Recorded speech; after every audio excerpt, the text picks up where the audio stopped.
하나님의 은혜가 풍성할지어다.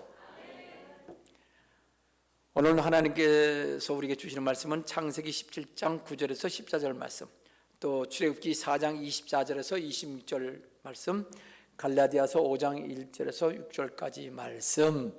오늘 성경 구약에서 두 부분, 또 신약에서 한 부분을 본문 말씀으로 택했습니다. 그리고 또 신약 성경 중에 한 부분, 갈라디아서 그 몇 줄 뒤에 5장 11절에서 12절을 금지 요절 말씀으로 택했습니다. 성경 제목은 베어버리라. 칼로 잘라내버린다는 뜻입니다. 베어버리라. 설교 제목의 이 베어버리라는 말씀은 갈라디아서 5장 12절에 있는 내용입니다. 근데 여기 베어버린다는 말 그냥 단순해요. 칼로 베어버리는 겁니다. 오늘 그 베어버리란 말은 이 할례를 받는 그런 구체적인 방법을 말하는 건데, 이 베어버리라는 말 그 자체는 신약 성경에 나와 있습니다. 할례는 구약 성경에 나와 있는데, 오늘 이 전체적인 그 핵심적인 이 설교 말씀의 소재, 그 재료는 할례에 관한 내용입니다. 창세기 말씀, 출애굽기 말씀, 그리고 갈라디아서에 있는 말씀들이 다 할례와 관계되는 건데, 첫 번째는 구약성에서 말하는 할례에 관한 중요성, 그것에 대해서 살펴보겠습니다. 그리고 두 번째는 신약 성경에서의 할례의 중요성에 대해서 살펴볼 것입니다. 그리고 세 번째는 현대의학적인 측면에서 할례에 관해서 살펴보겠습니다. 자, 첫 번째 말씀 보십시다. 먼저 우리 본문 말씀, 구약 성경이니까 창세기 말씀과 출애굽기 말씀을 읽어가면서 먼저 설명하겠습니다. 구약 성경에서 이 할례가 얼마나 중요한지 첫 번째 말씀입니다. 자, 본문 말씀 읽어가면서 설명하겠습니다. 창세기 17장 7절부터 읽겠습니다. 내가 내 언약을 시작. 내가 내 언약을 나와 너 및 네 대대 후손 사이에 세워서 영원한 언약을 삼고 너와 네 후손의 하나님이 되리라. 내가 너와 네 후손에게 네가 거류하는 이 땅 곧 가나안 온 땅을 주어 영원한 기업이 되게 하고 나는 그들의 하나님이 되리라. 아멘. 우선 이 두 절은요, 하나님께서 너와 나 언약을 맺자. 언약이라는 말은 주로 이제 종교적인 그런 의미에서 표현을 쓴 말입니다. 일상적인 말은 언약과 비슷한 말 중에 하나가 이제 계약이지요. 결혼식을 할 때는 이제 그 서약을 합니다. 네, 언약이라는 그 표현을 하죠. 결혼 계약이라고는 안 그러죠. 그런데 집 사고 팔 때는 계약을 하지요. 근데 계약이나 언약이나 그 의미는 같은 의미입니다. 그렇지만 종교적으로, 신앙적으로 하나님께서 우리가 할 때는 일상적인 계약과 같은 의미지만, 그러나 하나님과의 특별한 계약이니까 그걸 언약이라고 부릅니다. 약속도 똑같은 얘기죠. 약속인데 맹세가 따르는 그런 내용들, 그걸 주로 언약이라고 부릅니다. 그러나 물건 사고 팔 때는 뭐 맹세는 안 하잖아요. 그렇지만 요소들은 비슷합니다. 그래서 언약의 말씀, 언약은 계약과도 비슷하고, 그리고 서약이 따르는 내용들일 경우에 그렇다는 얘기입니다. 자, 하나님께서 그러는 거예요. 나하고 언약을 맺자. 어떻게 누구 보고 말이냐, 아브라함 보고 하는 말입니다. 하나님께서 너 아브라함과 내 대대 후손, 그러니까 아브라함의 모든 후손들 사이에 언약을 맺자. 그 언약은 영원한 언약이다라고 말씀하셨습니다. 근데 그 내용은 뭐냐면요, 언약을 맺는 그 언약 관계, 그 관계에서의 언약인데, 하나님께서 아브라함과 아브라함의 후손들의 하나님이 되어 주시겠다는 언약입니다. 하나님이 되신다는 말은 뭐냐면 하나님으로 섬겨라 하는 말이 되는 거예요. 하나님이 되신다는 말은, 하나님이시라는 말은 섬김 받으시는 신을 하나님이라고 하는 거고, 하나님이라 할 때는 섬기는 대상을 부르는 말입니다. 신으로 섬기는 거죠. 그러니까 하나님께서 언약을 맺는데 나를 하나님을 섬겨라 하고 하나님 말씀하신 겁니다. 8절은 그럼 하나님을 섬기기만 하냐? 근데 하나님께서는 하나님으로 섬기면 나는 너와 네 후손에게 이 땅, 지금 아브라함에게 하는 말씀입니다. 이 땅을 너와 네 후손에게 주겠다. 그런 약속을 하는 거예요. 하나님을 섬겨라. 그러면 내가 내 후손에게 이 땅을 주겠다. 그래서 영원한 기업이 되게 하겠다. 이렇게 말한 겁니다. 사실 이 계약이나 언약이나 서로 쌍방간에 의무가 있으면서 동시에 기여하는 게 있잖아요. 받는 게 있으면 주는 게 있습니다. 그걸 쌍무관계라고 지었어요. 서로 의무가 주어지는 겁니다. 그래서 하나님께서 이렇게 언약관계에 관해서 내용을 말씀하셨습니다. 하나님이 되시겠다. 하나님이 되어 주시겠다. 하나님을 섬겨라. 나는 너희들에게 복을 주겠다. 그 얘기지요. 예. 간단하면 복 주겠다는 말하고 똑같습니다. 여러 가지 복이 다 들어가는데 그 중에 이 땅에 관한 언약을 구체적으로 그렇게 말씀하셨습니다. 자, 그 다음 계속해서 이어집니다. 창세기 10장 9절 10절입니다. 자, 언약의 그 쌍무관계, 그러니까 서로 의무 관계는 그렇게 하나님으로 섬겨라. 나는 너에게 복을 주겠다. 그런 내용인데, 그러면 그렇게 언약을 지키는 구체적인 그 언약의 표시가 있어야 될 거 아니에요. 그럼 말로만 언약하는 건 아니니까 그 구체적인 이 언약 관계를 어떻게 맺을 거냐. 구체적인 내용이 9절 10절입니다. 이어지는 내용이죠. 첫 번째는 의무 관계, 두 번째는 언약의 확실한 표시. 그걸 9절 10절에 있습니다. 하나님이 또 접도 읽겠습니다. 시작. 하나님이 또 아브라함에게 이르시되 그런즉 너는 내 언약을 지키고 네 후손도 대대로 지키라. 너희 중 남자는 다 할례를 받으라. 이것이 나와 너희와 너희 후손 사이에 지킬 내 언약이니라. 아멘. 그러니까 여기서 하나님께서는요, 지금 7절에도 나와 있지만 내 언약이라고 했습니다. 왜 하나님이 하나님의 언약이라고 얘기했냐? 보통 이 계약을 할 때는요, 당신과 우리 사이의 언약 이렇게 얘기해요. 일방적으로 내 언약이라고 말하지는 않습니다. 그런데 이제 하나님께서 내 언약이라고 말할 때는 그 언약의 그 내용들과 그 조건을 하나님이 정하신 거예요. 그러니까 어떻게 보면은요, 서로 계약과 비슷한 점은 서로 이 쌍무, 그러니까 서로 의무의 관계가 있어서 비슷하지만, 그러나 하나님의 언약에서는 그 모든 내용과 방법을 하나님이 정하셨다고는 특징이 있습니다. 하나님은 바로 천지만물을 지으신 분이시고 우리를 만드신 생명을 주신 분이기 때문에 이렇게 내 언약이라고 말씀을 하시고, 하나님은 진리 하나님이시기 때문에 진리의 내용으로 우리에게 가르쳐 주신 겁니다. 언약을 말씀하신 건데, 아브라함에게 하는 언약은 사실은 모든 사람이 주신 언약과도 같습니다. 에덴 동산에서는 선악과와 생명나무의 언약이 있죠. 근데 그것도 하나님이 일방적으로 정하셨잖아요. 근데 그것은 하나님께서 실제로 하나님의 생명을 주셔서 사람을 신적인 그런 위치로 높여주시기 위한 언약입니다. 하나님이 그렇게 하시려고 작정하신 거죠.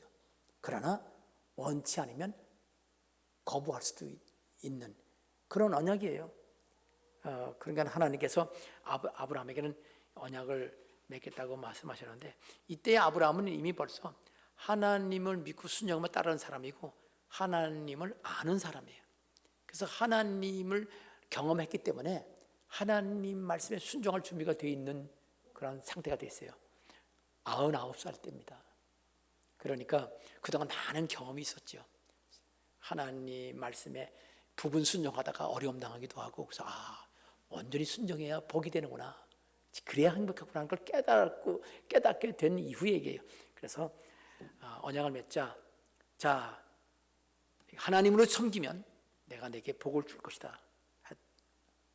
그러면서 계속 말씀하시기를 그런즉이라는 말을 말씀해요. 그러니까 내용은 그래요. 그럼 구체적인 어떤 방법이냐? 내 언약을 지켜야 되는데 이제 구체적인 내용을 말씀하시는 겁니다. 너와 내 후손이 대대로 이 언약을 지켜야 될 텐데, 구체적인 그런 방법은 너희 중에 10절에 있습니다. 너희 남자는 다 할례를 받아라. 이것이 바로 내 언약이다. 언약의 구체적인 방법을 말씀해 주실 겁니다. 할례를 받아야 언약 관계가 이루어진다. 자, 그럼 할례를 받는 게 뭔지 설명이 나와 있습니다. 창세기 17장 11절 11절 함께 읽겠습니다. 너희는 시작. 너희는 포피를 베어라. 이것이 나와 너희 사이의 언약의 표징이라. 표시란 말이에요. 확실한 증거가 되고 증거가 되는 표시라는 얘기죠. 여기서 포피라는 말은요, 덮은 피부란 뜻입니다. 포피, 표피라고도 그렇게 쓰는 것 같은데, 표피라고 말할 때는 겉에 있는 피부란 뜻이에요. 겉피부. 이거는 포피는 덮은 피부. 한문 따라서 조금 다르는데 같은 내용입니다. 나이 들어서 이 할례를 받는 경우, 아브라함은 99살에 받았어요. 나이 늙었다고 할례를 받은 거죠. 또 이스마엘은요 13살에 할례를 받았어요. 중학생 때 받은 거죠. 이삭은요 난지 8일 만에 받았어요. 그럼 몇 살에 받는 게 좋으냐? 몇 살에 받는 게 좋아요? 그 몇 살에 받아야 되는지 성경에 12절에 나와 있습니다. 12절 읽겠습니다. 너희는 함께 읽겠습니다. 시작. 너희의 대대로 모든 남자는 집에서 난 자나 또는 너희 자손이 아니라 이방 사람에게서 돈으로 산 자를 막론하고 난지 8일 만에 할례를 받을 것이라. 자, 8일 만에 받는 것이 제일 좋아요. 왜 그런 줄 아세요? 의학적으로 보니까요, 여기 1900 여기 의학적인 내용을 보면요, 나이가 이 난지 8일 만에 할례 받는 게, 그것을 알게 된 게 언제냐면요, 1935년 이후예요. 그러니까 이 피가 나갈 때 피가 굳어지는 원리를 처음 연구하기 시작한 게 1935년이라는 거예요. 그러면서 이제 계속 연구를 하다 보니까 그러니까 1900년 되면 지금 현대잖아요. 사람의 평생에 제일 피가 빨리 굳는 게 난지 8일 만이라는 거예요. 자, 그럼 왜 하필이면 할례를 받으라? 하나님의 백성이 되고 하나님을 섬기고 하나님께로 복받겠다는 그 언약을, 하나님과 약속을 할 때 왜 꼭 할례를 해야 되겠냐? 13절에 그 이유가 나왔습니다. 그러니까 한 절 한 절이 다 아주 중요한 말씀인데, 13절 함께 읽겠습니다. 너희 집에서 읽겠습니다. 시작. 너희 집에서 난 자든지 너희 돈으로 산 자든지 할례를 받아야 하리니 이에 내 언약이 너희 살아있어 영원한 언약이 되려니와. 이 말씀은 뭐냐면요, 약속의 증거를 돈으로 하지도 않고 말로 하는 것이 아니고 아예 살에 그냥 표시를 한다는 거예요. 여러분, 예수를 믿으면 아멘 합시다. 진실로 믿으면 크게 아멘 합시다.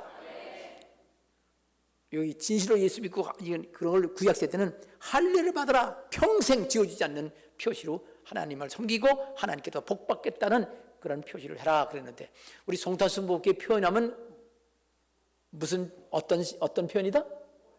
목에 칼이 들어와도 변치 않습니다. 근데 있을 때 목에 진짜 칼이 들어오나요? 칼이 들어올 때는 있긴 있지만 칼은 안 들어오지만 작은 그 여러 가지 욕을 먹고 손해보고 힘든 일이 있고 설령 중난이 있더라도 하나님 변치 않는다고 하는 고백, 할례가 중요해요? 할례 받고도 하나님 안 믿을 수 있어요. 그러나 목갈 신앙은 목에 칼이 들어도 하나님 변치 않고 믿겠습니다 하는 그러한 고백인 걸 아시길 바랍니다. 할례만큼 중요하다는 거예요. 그리고 할례가 그런 의미가 있다는 것을 말씀을 드리는 겁니다. 자, 그런데 만일 이 할례를 받지 않으면, 포피를 제거하지 않으면, 베어내지 않으면 어떻게 된다고요? 어떻게 될까요? 14절, 할례를 받지 아니하는 남자, 읽겠습니다. 시작. 할례를 받지 않은 남자 곧 포피를 베지 아니하는 자는 백성 중에서 끊어지리니 그가 내 언약을 배반했습니다. 내 백성 아니다, 그 뜻이에요. 할례를 안 받으면 하나님 백성이 아니다. 자, 하나님이 백성이 아니다. 그럼 아브라함의 자손인데요. 아브라함의 자손이라도 하나님 백성에서 끊어진다. 그러니까 하나님 백성 친자식이라도 안 된다 이 말이에요. 그거는 혈연 관계하고 관계가 없다는 얘기입니다. 하나님과의 약속은 믿음의 관계예요. 자, 끊어진다는 말은 그러면 여기 어떤 뜻일까요? 하나님 백성으로 인정하지 말라는 뜻인가요? 예, 맞아요. 하나님 백성이 아니라는 거예요. 하나님이 그렇게 하시겠다는 거예요. 그러면 여기 끊어진다는 말은 그러면 그렇게 하나님 백성으로 인정하지 말라는 뜻을 끝나냐? 하나님은 마음을 보십니다. 육체 표시는 하긴 하지만 중요한 건 마음이잖아요. 그럼 하나님께서 마음 보시고 하나님 백성인지 아닌지를 결정하시는 겁니다. 그러면 하나님들은 하나님 백성이다 그러고 마시나요? 예, 난 하나님 백성 아닌데 아니다고 말씀하셨잖아요. 그러나 어떤 경우는요, 하나님 백성이 아예 그냥 죽이시는 경우도 있어요. 할례를 안 받으면. 근데 다 죽이지 않았습니다. 다 죽이지 않으시고 딱 한 사람만 샘플로 하나님이 죽이려고 했어요. 그게 바로 출애굽기 4장 24절부터 모세예요. 모세가 애굽에서 태어났지요. 모세의 조상 요셉이 애굽의 총리가 됐는데 그 후손입니다. 거기서 태어났는데 이스라엘 백성이 그때 종살이하고 있었죠. 애굽의 총리 가문이었는데 완전히 종으로 전락해 버렸습니다. 그 모세는 왕궁에서 왕자로서 그렇게 입양된 거잖아요. 왕자였는데 이스라엘 백성을 사랑하는 마음을 가지고 이스라엘 백성을 구원하고 싶었어요. 그래서 애굽 관리를 때려 죽였는데 왕이 알고 모세를 잡으려고 하니까 모세가 도망갔지요. 미디안으로 도망가서 미디안 제사장의 집에서 더부살이 하는데 그 집 딸하고 결혼했어요. 딸 이름이 시보라라는 딸인데 결혼해서 아기를 낳습니다. 게르솜이라는 아들을 낳았어요. 그런데 모세가 아브라함 후손이니까 이 할례를 해주려고 그랬는데 그 아내가 할례를 반대했어요. 그래서 아브라함이 못했습니다. 왜? 처가살이 하는 중이니까. 자기 권리가 없잖아요. 그러니까 못했습니다. 그 내용이 바로 출애굽기 4장 24절에서 26절인데 앞뒤 다 내용은 간단하게만 나와 있습니다. 제가 읽겠습니다. 출애굽기 4장 20절을 보니까 여호와께서 그를 도와주시니라. 그때에 십보라가 피난편이라 함은 할례 때문이다. 그러니까 할례의 피를 흘려야 남편이 살고 내가 그 남편 안에 되고 그 모세가 내 남편이 되는구나. 내가 하나님 백성으로 사는구나. 하나님의 지도자가 되고 이스라엘 백성이 되는구나 라는 말을 간단하게 줄여서 당신은 나의 피남편이요 할례의 남편입니다. 하나님 백성의 남편입니다 라는 고백이 되는 겁니다. 아멘. 자, 그래서 할례는 그렇게 중요하구나. 살고 주는 거구나. 육체가 살고 주는 것도 중요하지만 더 중요한 것은 하늘나라 가느냐 못 가느냐가 결정되는 거다라는 것을 아시길 바랍니다. 자, 구약 성경 끝났습니다. 그러면 우리 할례를 받아야 돼, 안 받아야 돼? 구약 성경 말씀대로라면 받아야 돼, 안 받아야 돼? 안 받는 사람은 어떻게 돼요? 다 하나님 죽이시는데 다 죽이지 않고 샘플로만 하나 죽이려고 했으니까 죽지는 않겠지요? 그러나 하나님은 할례를 이렇게 중요히 여겼다. 그럼 신약 성경은 어떻게 되어 있냐? 자, 두 번째입니다. 갈라디아서 5장 1절부터 보겠습니다. 자, 1절 한 절 읽겠습니다. 그리스도께서 시작. 그리스도께서 우리를 자유롭게 하려고 자유를 주셨으니 그러면 굳건하게 서서 다시는 종의 멍에지 매지 말라. 이 말은 우리가 죄의 종, 그래서 사망의 종, 그래서 지옥 간다는 얘기예요. 이 종은 죄와 사망의 종이라는 뜻입니다. 이 죄와 사망의 종에서 해방됐어요. 어떻게 될까요? 종이 아니고 이제 하나님께 소속되고 하나님의 소유가 되면서 동시에 하나님의 자녀가 되고, 그 다음에 이제는 죄와는 상관이 없는, 지옥과는 상관이 없는 천국의 자유로운, 그 천국을 자유롭게 누리는. 지옥 가면 자유가 없어요. 천국에 가면은요, 생명나무 자기가 원하는 대로 먹을 수 있어. 어디 가든지 마음대로 갈 수 있어. 천사들이 항상 그렇게 도와줘요. 지옥 가면은 아무도 없습니다. 완전히 지옥의 불못 독방 속에서 영원토록 고통당하는 거예요. 벗어날 수가 없습니다. 그러니까 여기서 예수님께서 우리에게 자유 주셨단 말은 천국의 자유. 근데 참 여기 중요한 의미겠습니다. 천국의 자유는요, 천국의 자유를 받은 사람은 자기가 원하면 다시 지옥의 종이 될 자유가 있다, 이 말이에요. 그 뜻도 있어요. 그러니까 우리는 자유가 주셨지만 이 자유를 다시는 종이 되지 않겠다고 하는 그런 죄와 사망의 종이 되는 자유는 포기하는, 하늘나라에 가는 자유만 우리가 소유하는 사람이 되어야 하겠습니다. 지옥에 가는 자유까지 있다고 아직 말하는 사람은 예수 믿는 사람이 아니죠. 그런 자유는 자유가 아니라 종이 되는 거기 때문에 그렇습니다. 자, 이렇게 잘 주셨다고 그랬어요. 예수님 우리 잘 주셨어요. 그러니까 천국 가는 거지요. 천국 갈 자유, 여러분 천국 갈 자유를 누리는 겁니다. 아멘. 다시는 종이 되지 말아야 됩니다. 예. 갈라디아서 5장 2절. 자, 보라.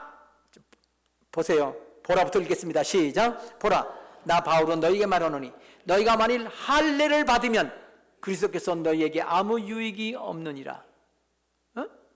구약에는 할례를 받아야 하나님의 백성이라고 그랬잖아요. 아니면 죽인다고 그랬잖아요. 그리고 지옥 가요. 죽는 것보다 더 중요한 건 지옥 가는 거예요. 죽어서 천국 가면 그것도 괜찮지요. 근데 죽어서 지옥 가는 거예요. 그게 문제지요. 그런데 신약 성경에는요, 할례를 받으면 그리스도가 너 관계가 없다. 왜 그럴까요? 여기 그 이유가 3절에 나옵니다. 5장 3절 내가 읽겠습니다. 시작. 내가 할례를 받는 각 사람에게 다시 증언하노니 그는 율법 전체를 행할 의무를 가진 자라. 할례는 뭐냐면 구약의 율법이거든요. 우리가 우리의 공로로 하늘나라 가는 거예요. 할례를 받는 거 하나님이 받으라고 말씀하셨지만 사람이 하는 거예요. 하나님이 직접 할례 주지 않습니다. 사람이 할례를 행하고 내가 하나님 했습니다. 나 자격 있지요? 그렇게 자기 공로를 자기 육체의 어떤 세상적인 물질적인 육체적인 어떤 표시, 그것 때문에 구원받았다는 개념이 들어있어요. 그래서 그거는 율법이다. 하나님이 법인데 그 법은 성경 구약성경 전체를 지켜야만 되지 어느 하나만 지켜서 되는 건 아니다. 그러니까 할례를 행해서 구원받을 사람은 구약성경 전체 하나도 빠지지 말고 지켜야만 된다. 그래야 말이 되는 거다. 할례만 받아서 되는 건 아무 의미가 없다. 근데 율법은 왜요? 바울은 말하기를 율법은 우리가 죄가 어떤지 깨닫게 하려고 우리에게 주신 거라고 말씀해 주십니다. 그러면 구원은 어떻게 받나요? 자, 근데 만일 율법을 지켜서 구원받으려면 어떻게 되느냐? 갈라디아서 5장 4절 율법을 지켜야 되는데, 그렇다면 이거는요 갈라디아 교인들에게 말하는 거예요. 예수 믿는 사람들이, 이스라엘 사람들 중에서는 예수 믿고 구원받아서 감사합니다, 죄 용서해 주셨지만 나는 하나님 백성 되기 위해서 할례는 받아야 되겠어요? 아니, 할례 받으면 그러면 예수님과 관계가 없어. 율법 전체를 지켜야 될 의무가 생겨서 할 수도 없어. 불가능하다. 이거 불가능하다는 뜻입니다. 가능하다가 아니라 불가능하다. 그 다음 5장 4절 읽겠습니다. 율법 안에서 시작. 율법 안에서 의롭다함을 얻으려는 너희는 그리스도에서 끊어지고 은혜에서 떨어진 자로다. 예수님 믿는다고 해도 그 가짜다. 명심하세요. 저와 여러분이 예수 믿으면 아멘 합시다. 아멘 하는데 예수 믿고 죄 용서해 주셔서 나 천국 가게 해서 감사합니다. 그런데 구약의 말씀을 지켜서 내가 그래야 그거 지켜야 구원받고 예수를 믿지만 구약 말씀도 지켜야 내 공로가 있어야 구원 받는다고 생각합니다. 그 사람 예수 믿는 게 아니에요. 그런데 구약뿐 아니라 내가 예수님 때문에 거저 그냥 은혜로 받았는데 신약성경에 있는 말씀을 지켜서 내가 신약성경에 전도 100명 했기 때문에 내가 천국 갑니다. 내가 전도 100명 했기 때문에 천국 갑니다. 그러면 예수 믿는다는 말이 아니다라고 똑같아요. 내가 11조 드렸기 때문에 천국 갑니다. No. 그렇게 생각할 사람은 그 공로예요. 내가 11조 드렸잖아요. 아니 11조는 하나님의 명령이니까 그거 말고 내가 더 드렸습니다. 12조 드렸으니까 천국 갑니다. 그런 사람들은 예수 믿는다고 해도 예수 믿는 게 아닙니다. 여기 그리스도께 끊어진다고 그랬잖아요. 그러니까 율법으로 구원받는 게 아닙니다. 내가 아무것도 한 것이 없어도 내가 죄밖에 지은 게 없어도 죄만 잔뜩 졌는데 어떻게 해요? 아니 예수님이 용서하셨다니까 다 없어졌어요. 그냥 하나님 은혜 받으면 구원받는 겁니다. 어떤 죄를 지었든지 앞으로 어떤 죄를 지을 것이든지 간에 예수님을 진실로 믿는다면 무슨 신앙? 그러면 그리고 죄를 죄로 인정했다면 죄를 죄로 인정을 해야 되겠죠. 주님의 용서하심을 믿으면 그 사람은 천국 갑니다. 그런데 내가 뭐 착한 일을 해서 내가 뭐 예배를 잘 드려서 내가 뭐 마음이 착하고 선하니까 내가 헌금 많이 했으니까 예수님이 거저 주신 거 외에 다른 거를 말한다면 아이 목사님 그래도 예배는 드려야 구원받지 않습니까? 예배가 내 공로라서 나 예배 잘 드렸잖아요. 졸지도 않고 그러니까 천국 자격 있죠? 그러면 그 사람은 예수 믿는 게 아니에요. 예수를 진실로 믿으면 구원받습니다. 그런 원리의 중요한 원리를 다시 한번 강조를 합니다. 다시 바울은 결론을 말합니다. 갈라디아서, 로마서, 다른데 뭐 고린도, 전서 할 거 없습니다. 항상 신약성경의 핵심은 갈라디아서 5장 5절 6절입니다. 우리가 붙어 읽겠습니다. 시작. 우리가 성령으로 믿음을 따라 의의 소망을 기다리노니 그리스도 예수 안에서는 할례나 무할례나 효력이 없으되 사랑으로서 역사는 믿음뿐이라. 아멘. 오직 믿음뿐이다. 진실로 믿으면 구원받습니다. 그런데 그 믿음이 역사가 나타나려면 사랑으로서 해야 돼요. 그래서 진실로 믿으면 천국 가지만 진실로 믿으면서도 하나님이 사랑하는 사람 사랑 안 하면 그 믿음이 역사를 안 해요. 그래서 고생 직살나게 하다가 복 못 받고 천국만 갑니다. 그렇게 되지 말고 믿음을 가지고 사랑을 하면서 천국 소망이 이루어지는 이 땅에서 주시는 그 복까지 세상에 그 복 주시는 소망까지 이 땅에서 누리시길 바랍니다. 자, 성경 원리 다 드렸습니다.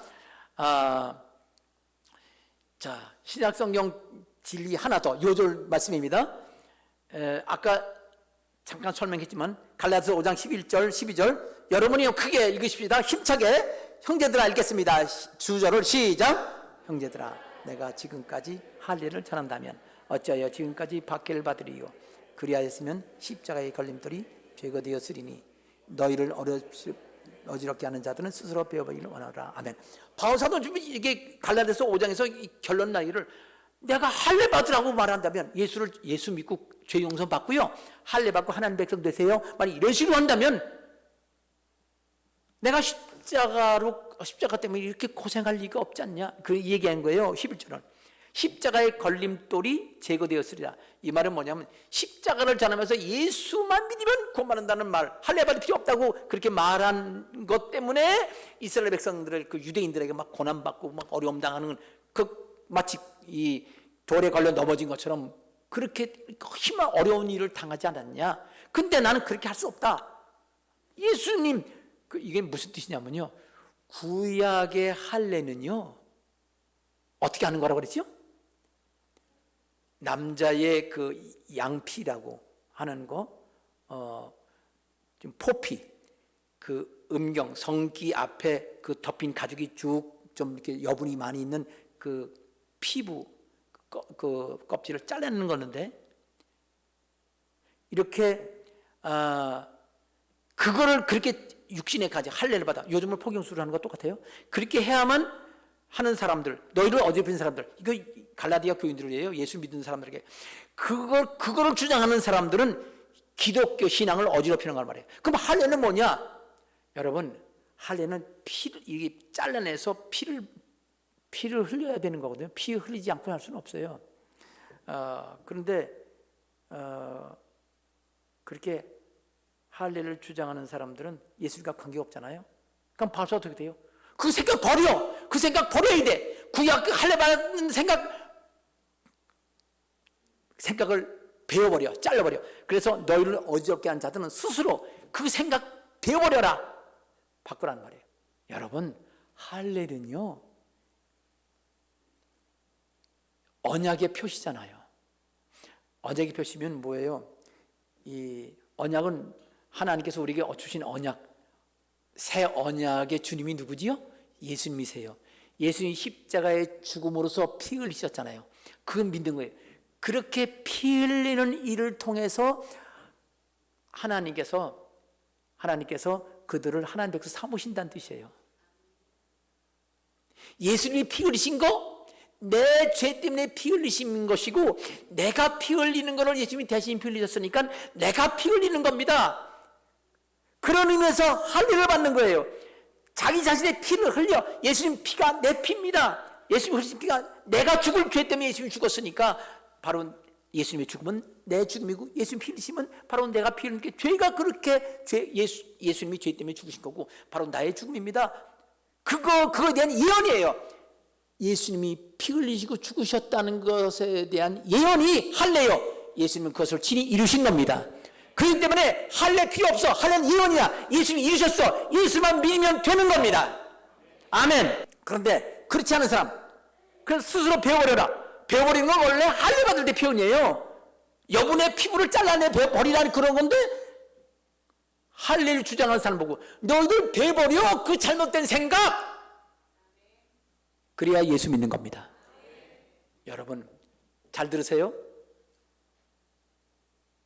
예수를 믿는다고 하면서 교회 안에 있으면서 성령 가지고 다니면서 주의 종이 하나님 말씀을 제대로 전하는데, 이단적으로 전하는 거 말고 올바로 전하고 성경의 말씀을 가르치는데도 이건 내 마음에 안 드는데 그건 그런 설교하지 마세요. 난 그건 받지 않겠습니다. 난 그냥 예수 믿고 천국 가는 건 믿겠습니다 하는 사람은 예수 믿는 게 아니라는 뜻이에요. 이거 얼마나 중요합니까? 예수님을 진실로 믿는 것은, 예수님 생각이 바로 제 생각입니다. 제 생각과 예수님 생각이 다르면 제 생각 베어버리고 예수님 생각 내 거로 만들겠습니다. 근데 베어버린다고 하는데 또 올라와. 생각이, 이놈의 생각은 속에서 막 나와. 그러면 하나님, 내가 또 생각으로 죄를 졌습니다. 감정으로 죄를 졌습니다. 예수 심령 내 심정이 되는데 내 감정으로 죄를 졌습니다. 하나님 용서해 주세요. 그러면요, 우리 육신은 원래 죄투성이야. 죄가 계속 솟아나오는 죄의 샘이에요. 죄샘. 죄의 샘물이에요. 죽을 때까지 안 변합니다. 그냥 죽을 때까지 회개를 하는 거예요. 하나님의 기준입니다. 그런 사람만이 진실로 예수 믿는 사람입니다. 그러니까 불순종할 수는 있지요. 하나님 말씀 하지 말라는데 했어. 해라는데 안 했어.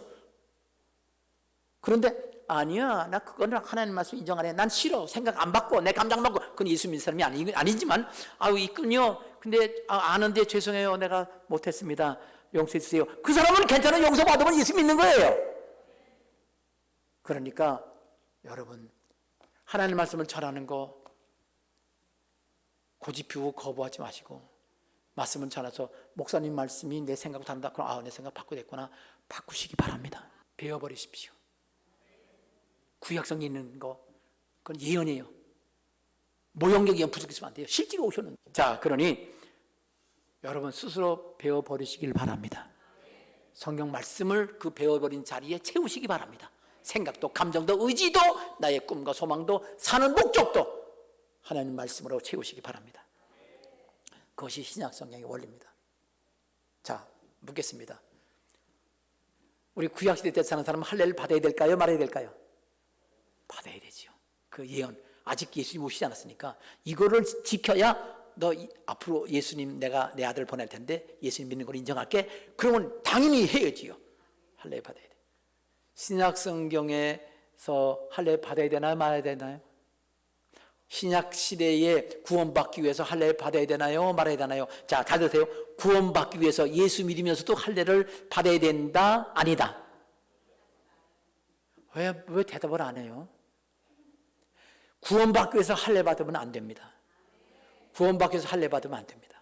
그 사람은 지금 갈라디아처럼 그 사람은 아무리 예수 믿는다고 해도 나 구원받기 위해서 할례를 받겠습니다. 그 사람은 예수 믿는 게 아니에요. 자, 세 번째. 여기 의학적인 면에 대해서 할례를 설명드리겠습니다. 할례가 의학적인 면이 있는 거예요. 여러분, 여기 그것도 1900년대 얘기인데, 여기 지금 1900년대 1919년 우리 3.1절 있었던 때죠. 그때 미국의 어떤 병원에서 연구하기 시작했어요. 1919년. 그러니까 그 1900년 현대사잖아요. 그때 미국의 시내산 병원에 어떤 의사가 보니까 유대인하고 이슬람 사람들은 여자가 자궁암이 없는데 다른 민족들은 자궁암이 있어도 여자들이 미국에서 보니까 그거부터 여러 사람이 연구했더니 보니까요, 똑같은 음식 먹고 미국 사람들이니까 똑같은 환경에 사는데도 이스라엘 사람과 이슬람 사람들이 여자들이 자궁암이 없다는 거예요. 그 이유는 남자가 할례를 받느냐 안 받느냐 차이밖에 없다는 걸 알고 그때부터 할례를 받으면 여자가 자궁암이 안 생기는구나 하는 걸 알고 포경 수술 받으라고 하게 됐어요. 자, 구약에는 예언으로 할례 받으라고 써요. 신약에는 그 예언 모형 가지고는 구원 못 받는다. 그 예수님으로 구원 받는다. 할례 받지 마라. 그런데 나중에 아브라함보다 4,000년 뒤에 이제 연구하다 보니까 의사들이 할례 받으라는 거는 우리 건강을 위해서도 하나님 주신 명령이로구나. 포경 수술 받으라는 뜻이로구나. 우리 건강을 위해서. 그러니까 성경 말씀은 우리의 천국 가는 것뿐이 아니라 건강을 위한 의학적인 예방약점. 이게 성경 원리예요. 자, 세 가지 다르셨어요. 구약, 신약. 그다음에 의학적인 거. 이제 마지막으로 제가 지난주에 말씀드렸죠. 제가 이 전립선 수술 받은 거 작년에 이 건강검진 받으면서 전립선 암이라는 얘기를 듣고 제가 얘기했다고 그랬죠. 의사 선생님한테. 이거 죽어야 되겠네요. 내가 왜 그렇게 말을 하냐면 제가 여러분에게 설교할 때 그랬지 않습니까?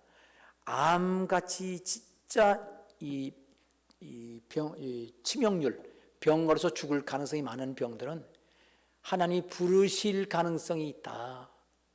그렇기 때문에 죽을 준비를 해라. 제가 그런 설교를 했어요. 그러니까 목사님한테 목사님 자기 자신이 암이 걸렸으니 나한테도 적용하기 위해서 하나님이 부르시는 건가 보다. 그리고 내가 그럼 죽어야 되겠네 생각했습니다. 기도했어요. 하나님, 성경에 약 먹으라는 건 나와 있어요. 요한계시록 보니까 새 예루살렘 성 천국의 생명나무에 잎사귀는 만국을 치료한다고 그랬잖아요. 그 약이 되는 거지요. 그래서 성경에 약 먹는 거는 좋은데 수술 받는 거는 성경에 없는데요. 그래서 하나님, 내가 주님 부르실 때가 된 것 같은데 나이가 제가 사람의 연수가 70이요 강건하면 80이라고 그러는데 70이 넘었으니까 죽을 때도 됐습니다. 그러면서 기도하고 근데 요한계시록 써야 되는데 이제 못 써도 하나님 뜻이 거기까지면 그냥 갈 준비해야 되겠지요. 그리고 기도를 하는데 기도했어요. 약 쓰는 거는 성경에 나와 있지만 수술하는 건 성경에 없잖아요. 하나님. 근데 주위에서 다 수술 받았는데 어떡하지요? 그냥 안 아프고 죽었으면 좋겠는데 암 걸리면 그때까지 엄청 아프거든요. 그냥 그런 기도 여러 기도 많이 했어요. 그런데 그러면서 하나님 성도들에게 덕이 되고 본이 되고 어차피 죽는 거니까 다 때가 되면 또 병으로 죽거든요. 염증이나 암으로 죽는 거죠. 사고로 죽지 않거나 누가 맞아 죽지 않으면 살인 안 당하면 죽는 건데 어차피 죽는 건 마찬가지지만 어떡하죠? 그런데 갑자기 생각나는 게 있잖아요. 야, 수술이 없다고? 내가 암 걸리고 염증 생기는 거 예방의학적으로 수술하고 그거 살 잘라내라고 그랬지 않냐? 할례 받으라고 그랬지 않냐? 그거 예방의학이야. 병 걸린 다음에 잘라내는 게 아니라 병 걸리기 전에 병 걸릴 확률이 있기 때문에 미리 잘라내라고 하는 게 할례야. 그거로 의학을 모를 때 그냥 내가 그걸 하나님 백성이라고 말하면서 너희들 건강을 지켜준 건데 그걸 예수님에 대한 예언이면서 두 가지 의미가 있는 거야. 그 신약성경에 와서는 그거 할례 필요 없고 예수님 되고 구원받는 거고, 근데 의학이 발전하고 나서 너 알지 않았냐? 알죠. 제가 알거든요. 제가 옛날에 그런 책들을 봤거든요. 현대의학과 성경이라는 책 보면서 다 이미 알고 있었던 얘기거든요. 구약성경의 할례가 하나님께서 영적인 의미와 육신적인 예방의학적으로 할례를 받으라는 거, 그거 수술하는 거잖아요. 칼로 잘라내는 거예요. 이야, 그래서 그 생각이 탁 나는데, 수술 받는 것도 하나님의 뜻이면 받아야 되겠구나. 아예 뜻이 아니면 받으면 안 돼요. 그러니까 근데 오늘 여러분에게 말씀드린 이유는 제가 그래요. 기도해서 응답받은 경험이 있는 사람은요, 병원에 안 가려고 그래. 약도 안 먹는 사람도 있긴 있어요. 그러나 성경에 있다는 것을 제가 직접 경험했잖아요. 응답받았잖아요. 여러분도 약 먹는 것도 하나님 뜻을 따라서 응답받고 먹고, 수술 받는 것도 시술 받는 것도 하나님 응답받고 하나님 뜻이면 기쁨으로 받으시기를 바랍니다. 자, 오늘 하나님 말씀을 다 전했습니다. 사랑하는 성도 여러분, 오늘 말씀은 핵심 겁니다. 이게 성경이 지금도 하나님 수술 받아야 돼요 말아야 돼요, 그 응답을 제가 받았잖아요. 성경은 지금도 우리에게 응답의 말씀입니다. 성경 말씀 무시하지 말고 지금 현대 과학의 말씀이라는 것을 전하는 도구로 삼고, 또 우리도 기도할 때 응답받는 응답의 말씀을 받으시기를, 이 성경 안에 모든 응답이 다 들어있는 하시고 말씀 주심의 신앙생활하고 전도하시는 여러분 되시고 복을 받는 여러분 되시기를 주님의 이름으로 축원합니다. 기도하겠습니다. 우리 시간이 많이 지났습니다. 1분간만 우리 기도하고 하나님 앞에 말씀 주셔서 감사합니다. 기도하겠습니다. 통성으로 다 같이 기도하겠습니다. 거룩하신 아버지 하나님 감사합니다. 아버지 하나님,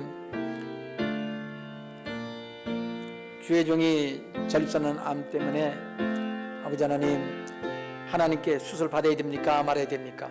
성경에 하나님 뜻이 무엇입니까 여쭤볼 때 성경에 수술 받는 이야기가 없는 줄 알았는데 하나님께서 할례를 기억나게 하시고, 그것이 바로 지금 현대에 와서는 포경 수술이라고 우리는 이름을 부르고 있습니다.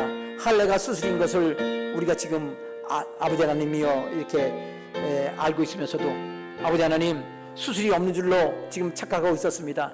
그러나 주의 종이 기도할 때에 하나님께서 수술이 있는 걸 알려주시고 수술을 받도록 하나님 응답하셨습니다. 아버지 하나님, 수술 받은 이후에 모든 것도 하나님께 맡깁니다. 우리 성도들도 아버지 하나님, 어떤 기도 제목이든지 성경에 답이 다 있다는 것을 명심하고 영원한 진리의 말씀이 영원함으로 아버지 하나님의 영원토록 성경 말씀을 통해서 우리가 응답 주시는 하나님을 믿고 하나님께로부터 응답받고 복받는 또 전도하는 성도들에게 도와주시옵소서. 예수님의 이름으로 기도합니다. 아멘.